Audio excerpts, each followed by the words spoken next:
Atenção, está no ar a Rádio Libertadora. Assim sendo, declaro vaga a presidência da República. Começa agora o Hoje na História de Ópera Mundi.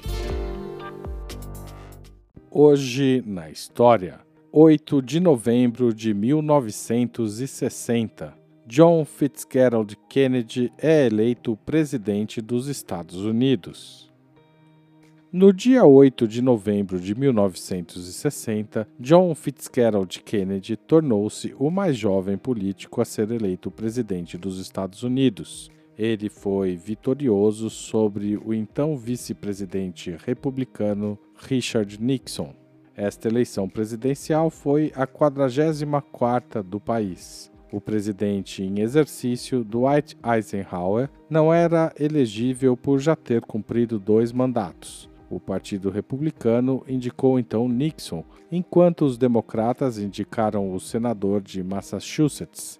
O católico John Kennedy foi eleito com uma vantagem de quase 113 mil votos, ou 0,1% do voto popular. No colégio eleitoral, Kennedy conquistou o voto de 303 delegados contra 219 de Richard Nixon.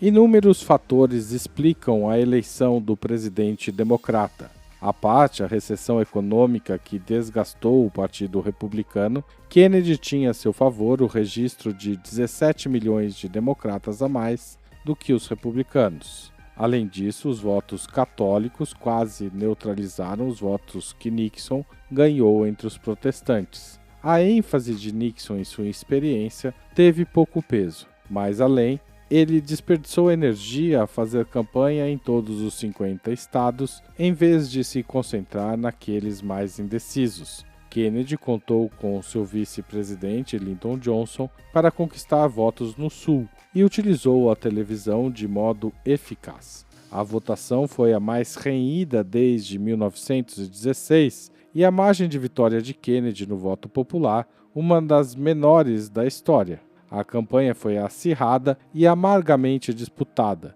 Pela primeira vez, os candidatos travaram debates pela televisão. Muitos acreditam que a performance e a postura charmosa de Kennedy durante os 4 debates fizeram a diferença na votação.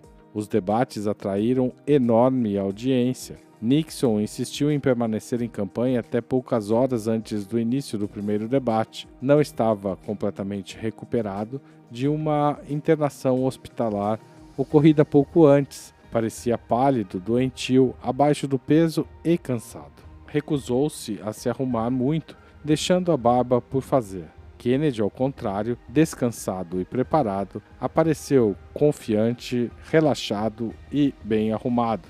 Estima-se que 70 milhões de espectadores assistiram a esse primeiro debate. Para os restantes 3 debates, Nixon recuperou o peso, usou maquiagem e apareceu mais forte do que em sua aparência inicial. Observadores políticos acreditam que Kennedy ganhou o primeiro debate, Nixon o segundo e o terceiro, e que no quarto, visto como mais decisivo, houve um empate.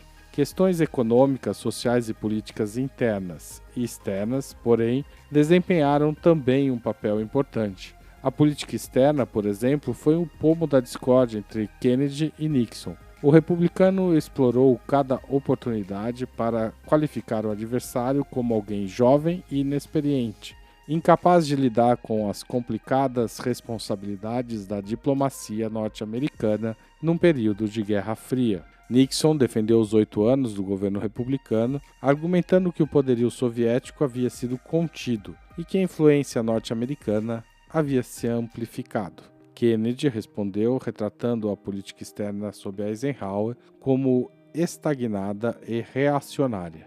Em particular, acusou os republicanos de terem perdido Cuba e permitido um perigoso atraso na corrida espacial.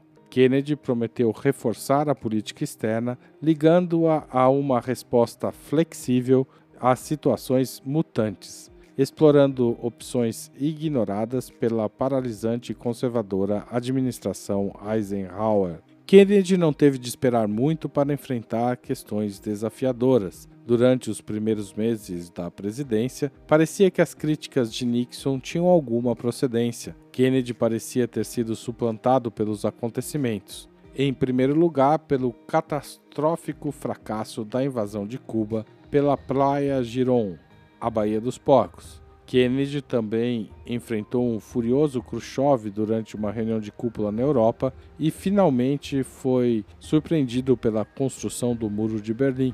E havia ainda a situação no sudeste da Ásia que se deteriorava visivelmente com a escalada de guerra no Vietnã. O mandato de Kennedy foi brutalmente interrompido em Dallas em 23 de novembro de 1963 com o seu assassinato enquanto ele percorria as ruas da cidade ao lado de sua esposa, Jacqueline Kennedy. Hoje na História, texto original de Max Altman, locução de Haroldo Cerávulo, gravação Michele Coelho e edição de Laila Manoeli. Você já fez uma assinatura solidária de Opera Mundi? Com 60 centavos por dia, você ajuda a manter a imprensa independente e combativa. Acesse www.operamundi.com.br/apoio.